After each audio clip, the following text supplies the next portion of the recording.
Alright, welcome to the Halloween fanfic 2018. It was a dark and stormy night in El Dorado Hills. The subtle flicker of a flame lit the room. The flicker obviously being the diminishing light that is the life of Smash 4's competitive scene. The twilight was almost tangible, coating the sky in an iridescent fugue. Bats were out in the sky, and the faint sounds of Bayonetta's shrieks were heard. The moon was hanging high in the sky, beckoning a wolf to howl, but of course no fucking wolf in Smash 4, cause the game is literal ass. The warriors of night strode along the path and engaged in a haughty conversation. Bark, bark, bark, bark, bark, bark, bark, bark, woof, woof, I'm putting a mirror wall over here, said Barkus Garvey. The warriors were on a quest, you see. A quest to seek out hidden knowledge. In their previous endeavors, Jesse Araki, giant fucking ego, narcissistic personality disorder Harlow, told them about a super secret knowledge involving a leak for Smash Ultimate. Ricky Tikki Tavi couldn't come out on the quest because his 4 viewers were watching him play Xenoblade, and this was more important than life itself. So in his stead, he sent out the Warriors of Night. Marcus Barkus Mira, tactical mirror wall placer and $500 Persona owner.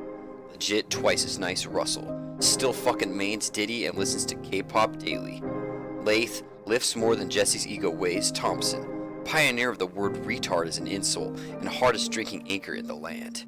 And Mario, actually reading college texts now instead of Hop on Pop, Mackenworth, is now here. And he still plays Olimar and probably dreams of death daily. The warriors were following the map to try and locate the source of the leak, supposing that the leak itself was tweeted out of a cave in some remote location, similar to the way that Tony Stark was imprisoned in a cave and asked to create weapons of mass destruction.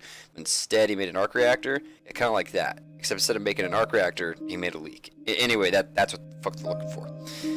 I could actually be home watching twice right now. This is actually crazy, said the monkey flip main. Maybe if you just shut the fuck up, we could find the leak. But instead, you just gotta complain about everything. Wow, that's actually crazy, said the man doing lunges with the barbell as his primary mode of transportation. The heroes looked down at the map. Well, actually, they looked around since Lath brought a rainbow map with a crystal bead in it. They noticed something in the distance. It looked like a chest, but the chest was making odd noises that sounded like the command hallucinations that Jesse himself claimed to have. The ones telling him, "You're the best, Sonic. Everyone else has natural talent and that's why they win, but you're still special."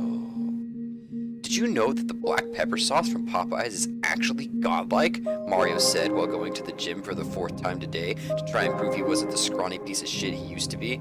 Wow, this is such a boring story, said Lath as he full-on sprinted towards the chest, stroking his beard in curiosity as to what could be inside. As the warriors approached the chest, they heard something faint in the distance. It was a heartbeat. Am I dead? Said the furry as he continued to work on a totem literally 2 inches from the killer, pondering if he should stop it or not. The killer approached the chest and looked Lath dead in the beard.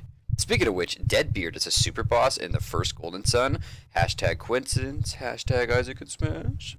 Yeah, come on, you fucking nerd, I'll loop the shit out of you, said Lath confidently while actually screaming internally. The killer was the cannibal, and he moved himself directly in front of the chest and camped it. It was their old friend, Fubu's security guard. He's busted. We can't actually get that chest. I'm out of here, said Chris as he ate a banana. The killer looked them all dead in the survivor and shook his head over and over.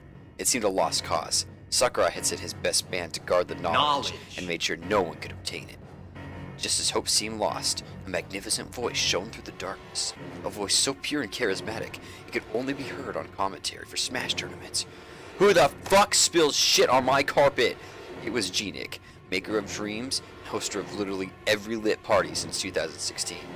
I mean, he's busted, Nick. We can't get that chest when he's a camping idiot. Yeah, said Duty. Shut the fuck up, Chris. Oh my god, said Lath as he chugged his 389th vegan beer made from only organically raised wheat. I've got an idea, said G-Picnic. Just then, Nick pulled out 4 purple flashlights from his bucket and handed them around. The heroes looked at the killer, except for Marcus because he was too busy getting yelled at by his mom for being on siege past his bedtime. The heroes flashed the killer in the face and heard his pathetic cries of being blinded for like 9 years. Lath lunged towards the box. It was a pretty good lunge too since he squats so much. It was like almost as good as the killer's busted ass lunge. The killer cried crocodile tears as he was endlessly bullied by toxic survivors. All the while, Lath rummaged through the chest. After several seconds of rummaging and hearing Down syndrome groan from being blinded, Lath pulled out the leak. The heroes all stood around and looked at the leak, but right as Lath was about to open it, the killer DC'd. "I hate 'em!" shrieked Chris at the top of his ditty lungs. "Bark oo-woo," said Barkus. "School is hard," suicidally said Mario. "Hey guys, please clean my house before you leave this time. Like, this is actually not funny. I have to clean this shit by myself every fest," said G-Pix, smiling fakely while holding in his insurmountable rage. The crew then looked at Lath, who said nothing. They wondered if he was okay. But Lath was not okay. He had seen everything. Lath had seen through time and space. He had seen everything that was, everything that will be. He had seen who would be in Smash and who wouldn't. He had seen why Jesse's ego was so big, and the true reason that people loved candy corn. Lath lay catatonic on the ground, muttering a few words. The crew rushed to his side and crouch canceled down before him. "Lath, what is it? What did you see? Who's in Smash? Who's busted?" they all said, shivering. Lath flexed a few times, and then opened his mouth and muttered, "Ginkayu." In a sheer fit of panic, Jesse jolted out of his bed, screaming in pain, much akin to how he does every day. But this time it was due to a nightmare. He looked around his room and noticed it was all a dream, and let his head fall back onto his pillow. Ugh, it was just a nightmare. Thank God, Jesse sighed.